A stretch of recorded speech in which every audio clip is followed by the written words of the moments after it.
마지막 이론 시간을 시작해 보겠습니다. 이번 시간에는 지난 시간에 이어서 메이지 월드를 어떻게 코딩하는지에 대해서 살펴보겠습니다. 최종 구현을 미로찾기 예제를 다시 한번 실행시켜 보겠습니다. 다음과 같이 그 가제보를 실행시키고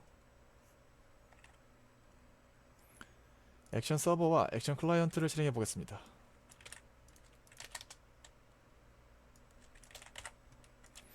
액션 클라이언트를 실행하는 방법은 지난 시간에 보았듯이 로봇을 이동시킬 건데 0, 1, 2, 3 각각 이 해당 방향에 대응되는 화살표로 표현되어 있고요. 예를 들어서 제가 2번 신호를 주게 되면 로봇이 2번으로 회전한 다음 벽과 부딪히기 전까지 계속해서 직진하는, 다음으로 1번 신호를 주면 1번 방향으로 회전한 다음에 벽과 부딪히기 전까지 계속해서 직진하고, 이렇게 해서 어떠한 조합을 줘야 이 로봇이 미로를 탈출할 수 있을지에 대해서 살펴보는 그런 예시였죠. 예를 들어서 지난번에 했던 것처럼 제가 2, 1을 주고 더 이상 이제 주고 싶지 않다라고 했을 때 그냥 엔터를 치라고 했어요. 그러면 2번과 1번 신호를 받아서 고를 보냈겠죠. 로봇이 2번 방향으로 움직이고 2번 방향으로 움직이고 있다는 피드백을 줬습니다. 다음으로 1번 방향으로 움직이고 있다는 피드백을 줬죠. 그리고 클라이언트 단에서도 터닝 다운이라는 그런 메시지를 줬습니다. 근데 여기까지 왔을 때 이제 최종적으로 로봇이 초록색 박스를 봐야지 탈출한 것인데, 지금 보시면 끝까지 가지 않은 것이죠. 그러면 최종 골 리절트는 fail이 되는 것입니다. 여기서 또 다시 한번 우리가 사용할 액션 타입을 살펴보면, 지난 시간에 다시 한번 볼까요? 네, 우리가 사용하는 액션 타입을 살펴보면 다음과 같이 생겼습니다. 제가 직접 만든 커스텀 액션 타입을 사용하고 있습니다. 그래서 고걸로는 인티저 타입의 리스트인 터닝 시퀀스를 사용하고, 피드백으로는 스트링 타입을 사용합니다. 그리고 마지막 리절트로는 그냥 불 형식의 success라는 변수를 사용했습니다. 그래서 그걸로 그 제어 신호가 담긴 리스트를 주면 그 리스트를 순회하면서 동작을 실행하고, 그 중간중간에 피드백은 스트링으로 주게 되는 것이죠. 그리고 모든 과정을 다 마치고 나서는 불 타입으로 초록색 박스가 있으면 true, 초록색 박스가 없으면 false를 보내주게 되는 그러한 로직이 될 것 같습니다. 그래서 액션 클라이언트 서버부터 작성해 보도록 하겠습니다.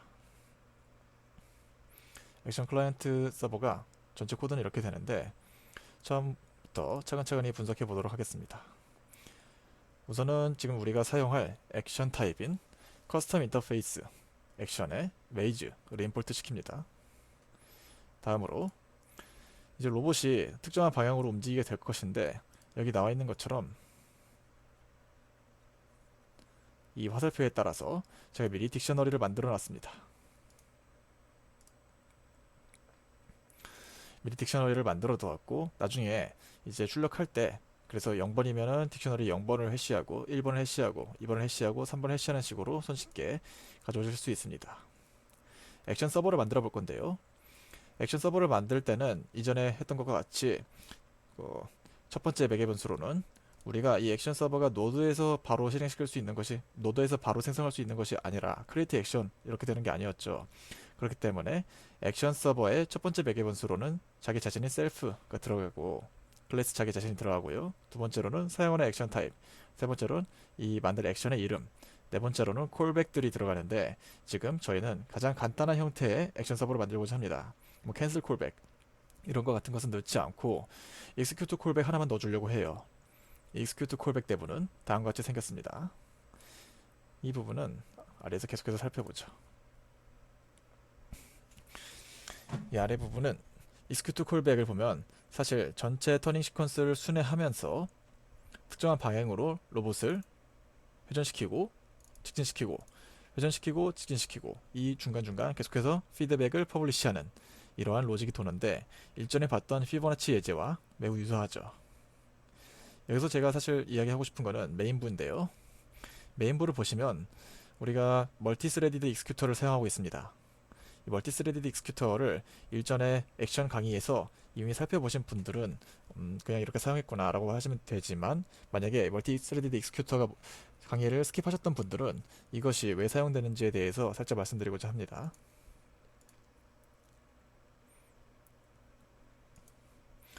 지금 우리가 서버를 보시면 서브스크라이버가 두 개나 있어요. 그리고 퍼블리셔도 있고 심지어 액션 서버도 있죠. 이렇게 여러 개의 작업들이 수행되는데 중간에 로드가 걸리지 않게 하도록 위해서 멀티 스레디드 익스큐터가 사용됐다고 보시면 됩니다. 기존의 멀티 스레디드 익스큐터에 대해서 배우셨던 분들도 여기서 제가 또 다른 예시를 가져왔는데요. 그래서 전에 봤던 피보나치 액션 서버를 보시면 여기서 사용됐던 멀티 스레디드 익스큐터는 다음과 같이 RCFI다 스핀 단에서 첫 번째 매개 변수로 노드를 주고 두 번째 매개 변수로 익스큐터를 줬습니다. 이렇게 사용할 수도 있고, 이번 예시처럼 익스큐터를 실행시키고 익스큐터 안에 add 노드라는 함수를 통해서 노드를 추가한 다음에 익스큐터 자체를 스핀하는 이러한 형식의 구현도 가능합니다. 그래서 지금 예시에서는 이 익셉션 문을 사용해서 예외 처리를 해주고 있는데요. 모든 스핀들이 다 끝나고 리설트까지 잘 리스폰스 왔다, 리설트까지 잘 이렇게 리스폰스 줬다 라고 하면 익스큐터를 셧다운하고 이 액션 서버는 따로 디스트로이를 해주셔야 됩니다. 그리고 액션 서버에 디스트로이 노드를 해주셔야 됩니다. 이 부분을 주의해서 보셔야 될 것 같아요. 새로운 익스큐터를 어떻게 사용하는지에 대한 부분과 액션 서버는 반드시 따로 디스트로이 해줘야 된다 라는 이런 시사점이 있습니다. 네, 이 내부 로직은 사실 터닝 시퀀스를 우리가 뭐 2번, 1번, 0번 이런 식으로 계속해서 줬기 때문에 그 전체 이니머레이트를 통해서 몇 번째 컨트롤 신호인지와 그 실제 밸류를 가져와서 한번 프린트를 해주고, 그러고 나서 어느 방향으로 가고 있습니다 라는 것을 피드백 메시지가 스트링이었기 때문에 이렇게 스트링으로서 채워주는 것이고요. 채워둔 피드백 메시지는 한번 루프가 돌 때마다 퍼블리시 피드백을 통해서 클라이언트에게 보내주고, 그리고 실제 내부에서 로직이 돌 때는 이제 이 디렉션을, 예를 들어서 이 안에는 디렉션 DIRECT가 다음과 같이 생겼습니다. 실제로 우리가 0과 1과 2와 3을 줘도 이것을 각도로 바꿔줘야겠죠. 뭐 90도, 180도, 360도 이런 식으로 바꿔주는 로직이 이 딕셔너리 안에 들어있습니다. 그렇기 때문에 이 딕셔너리 안에서 해당 밸류 값을 가져와서 그 각도만큼 로봇을 먼저 회전시키고, 그 다음에 회전한 다음에는 벽과 부딪히지 않는 선에서 직진시키는 그런 것을 반복하고 있습니다. 그래서 바로 다음으로 여기 있는 턴 로봇을 살펴보죠. 특정 방향으로 로봇을 회전시킬 때 어떻게 할 수 있는지, 이때 일전에 우리가 살펴봤던 오돔을 통해서 구현하게 되는데요. 그래서 오돔을 통해서 구현하기 때문에 내부 메시지의 오도메트리를 가져오고요. 이 오도메트리가 사용하는 각도 체계가 쿼터니언이었죠. 그래서 쿼터니언에서 오일러 각으로 바꿔줘야 되는 그러한 예시가 있는데, 이거는 일전에 우리가 코딩했던 걸 그대로 모듈로서 가져왔습니다. 그래서 보시면 로봇 컨트롤러라는 곳에 오일러 from 쿼터니언 이라는 함수가 있고, 이 로봇 컨트롤러가 파이 안에 있기 때문에 매지 액션 서버 단에서는 이런 식으로 파이 액션 패키지 안에 있는 로봇 컨트롤러 안에 있는 오일러 from 쿼터니언을 가져오는 것을 볼 수 있습니다. 턴 로봇 부분을 실제로 살펴보면 우리는 주어진 오일러 앵글로 로봇을 이동시켜야 돼요. 로봇이 예를 들어서 0도 위치에 있다면 90도 위치라는 오일러 앵글이 왔을 때 0도에서 90도로 로봇을 회전시켜야 됩니다. 이것을 어떻게 하느냐 라고 보면, 현재 로봇의 위치와 우리가 이동시켜야 될 앵글 사이가 이제 오프셋이라고 제가 지정을 했어요. 현재 로봇의 위치와 오프셋 차이가 0이 되면 좋겠죠. 그런데 사실 예를 들어서 제가 0도로 만들고 싶다라고 했을 때 0도로 만들게 되면 로봇이 가속도를 갖고 있기 때문에 조금만 벗어나도 바로 마이너스 3.14로 변해서 로봇이 돌다가 다시 또 일그러지고 돌다가 다시 또 일그러지고 해서 계속해서 제자리에서 돌기만 하는 그런 오류가 발생할 수 있습니다. 그래서 오프셋을 0.087보다 이제 크면 0.087보다 작으면 용인해 주겠다 라는 식으로 코딩이 되어 있습니다. 이 오프셋을 통해서 실질적으로 로봇을 제어하는 방식에 대해서는 지금 현재 로봇의 위치와 우리가 원하는 각도 사이에 이 차이 0.7만을 곱한 것을 로봇이 갖는 각속도로 주고 있는 모습이 보이는데요. 이러한 제어 방식을 지금 제가 P 게인 컨트롤이라고 써놨는데 결국은 PID 컨트롤이라는 이름의 제어 이론이 있습니다. 그래서 이것에 대해서는 제가 링크를 남겨두었으니 여러분들께서도 좀 더 심화해서 더 배우고 싶으시다면 이 제어를 공부해 보시기 바랍니다. 로봇을 공부함에 있어서 제어는 필수적으로 알아야 되겠죠. 그래서 다시 한번 로직을 살펴보면 우리는 P 게인에 의해서 로봇에게 컨트롤 신호를 주고 로봇이 계속해서 움직이다가 오프셋인 0.087보다 작아지면 이 while 루프를 벗어나서 로봇을 정지시키는 이러한 형태가 됩니다. 이렇게 하더라도 0.087로 주더라도 로봇이 기존에 돌고 있던 가속도가 있어서 이 각 가속도가 있어서 바로 멈추는 것이 아니라 좀 뭐라고 해야 되죠? 좀 더 살짝 오차가 생기곤 합니다. 그래서 실제 예제를 보면 완전히 똑바로 직각으로 가는 것이 아니라 살짝 비틀어져서 가게 돼요. 다음으로 이제 로봇을 충돌 직전까지 직진시키는 그것을 어떻게 구현했는지 살펴보겠습니다. 사실 제일 처음에 배웠던 토픽 시간에 파킹 예제와 동일하죠. 센서 메시지의 레이저 스캔을 가져와서 전방에 있는 로봇의 전방에 있는 장애물 사이의 거리를 계속해서 탐지한 다음에 전방에 있는 물체와의 거리가 특정 거리보다 작아지면 로봇을 정지시키는 그런 로직을 갖고 있었죠. 구현을 살펴보면 레이저 스캔을 가져오고 이 레이저 스캔의 서브스크라이버를 만들어줍니다. 지금 우리가 사용할 레이저 스캔 이름이 토픽 이름이 diffbot의 scan이라는 토픽 이름을 쓰고 있고요. 이때 서브스크라이버 할 때마다 동작하는 콜백은 레이저 서브 cb 라는 함수를 사용하고 있는데 레이저 서브 cb 안을 살펴보면 이 첫 번째 매개 변수로 서브스크라이버에서 들어오는 데이터를 가지고 있는데 우리가 지난 시간에서 봤던 것과 같이 이 데이터를 전체 사용하는 것이 아니라 데이터 안에 있는 레인지스 안에 있는 360이 전방에 있는 물체와의 거리라고 했습니다.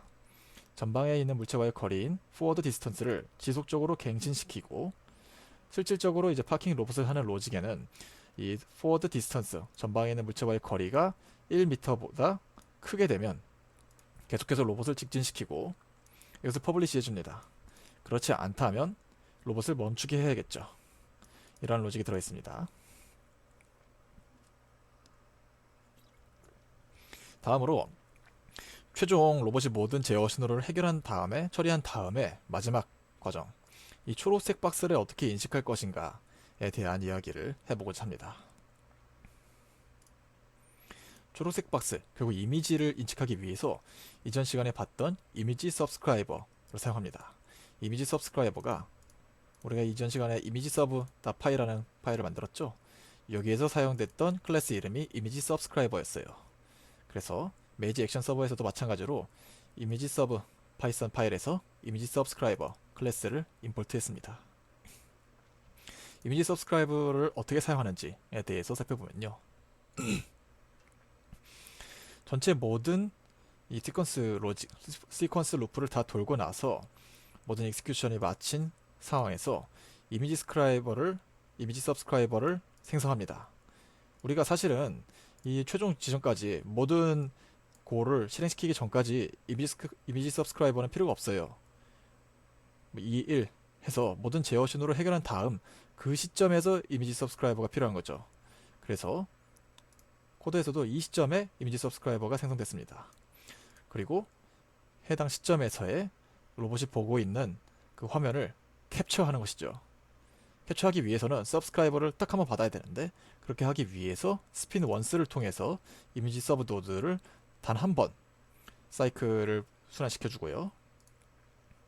이때 이미지 서브스크라이버를 여러분들이 기억하실지 모르겠지만 이미지 서브스크라이버 안에는 다음과 같은 기능이 있었어요. 캡처한 프레임에서 정 가운데 픽셀만을 가져와서 센터 픽셀이라는 이제 멤버 변수로 저장을 해놨습니다. 그래서 이 실제 액션 서버에서도 이미지 서브 노드 닷 센터 픽셀을 가져오게 되면 캡처한 이미지에서의 정 가운데 픽셀만을 가져올 수 있게 되는 거죠.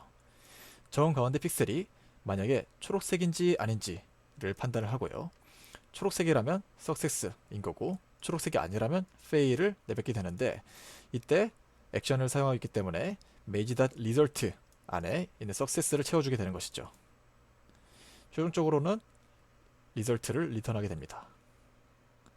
이것이 메이지 액션 서버였습니다. 다음으로 메이즈 액션 클라이언트를 작성해 보겠습니다. 제가 오타가 있네요. 메이즈 액션 클라이언트를 작성해 보겠습니다. 사실 서버를 작성했다면 골 리스폰스, 골 리퀘스트를 할 때 커맨드 라인으로도 가능했죠. 자꾸 오타가 있네요. 죄송합니다.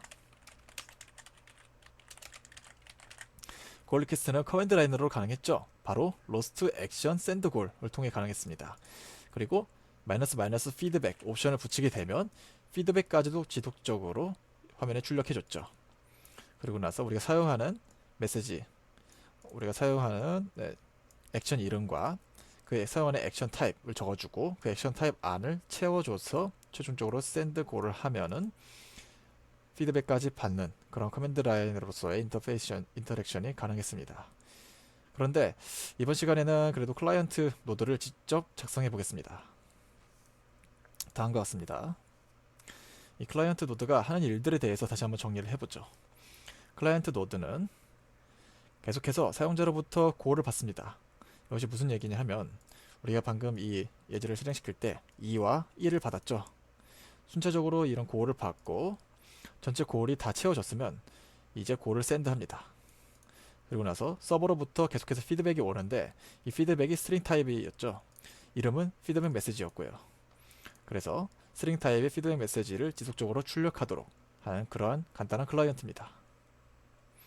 그래서 사실 간단하기 때문에 앞서서 우리가 봤던 피보나치 클라이언트보다도 훨씬 간단해요. 왜냐면 앞서서 우리가 봤던 피보나치 클라이언트는 캔슬도 들어있었고 여러가지 기능들이 있었죠.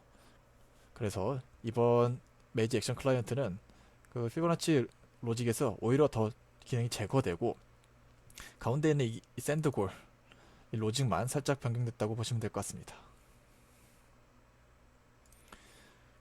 마지막으로 이제 메인부로 살펴보겠습니다. 이 메인부에서 방금 제가 아까 봤던 것 같은 사용자로부터 인풋을 받는 부분 이 차이가 있는데요. 이것을 어떻게 처리했느냐를 설명드리면 먼저 노드를 생성하고요.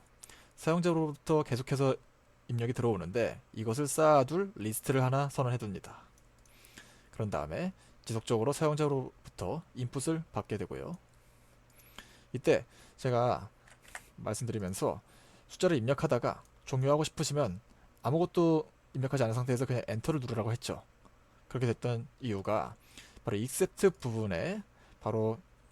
부분에서 이런 식으로 처리하도록 되어 있었기 때문에 여기서 만약 그냥 엔터를 눌렀다 라고 하면 아무것도 없는 상태에서 인티저로 변환할 수 없기 때문에 except 부분으로 넘어가게 되겠죠.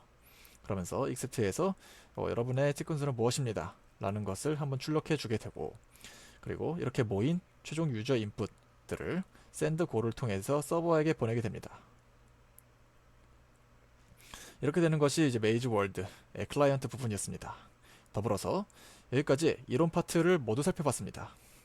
지금 여태까지 여러가지 코드들을 계속 많이 봤고 이 코드들도 제가 또 다른 예제들도 추가하고 발전시키면서 좀 더 업그레이드 시키고자 합니다. 더불어서 제가 강의를 이게 찍으면 또 강의 수강하시는 분들께서 피드백을 계속 주세요. 여기에 뭐 오타가 있거나 이런 기능을 추가해보고 싶다 라거나 여기 이런 문제점이 있다 라는 것을 계속해서 알려주시는데 그에 따라서 제가 이 이론 파트 강의 노트도 변경이 있을 수 있어요. 그럴 때는 제가 밑에 이런 식으로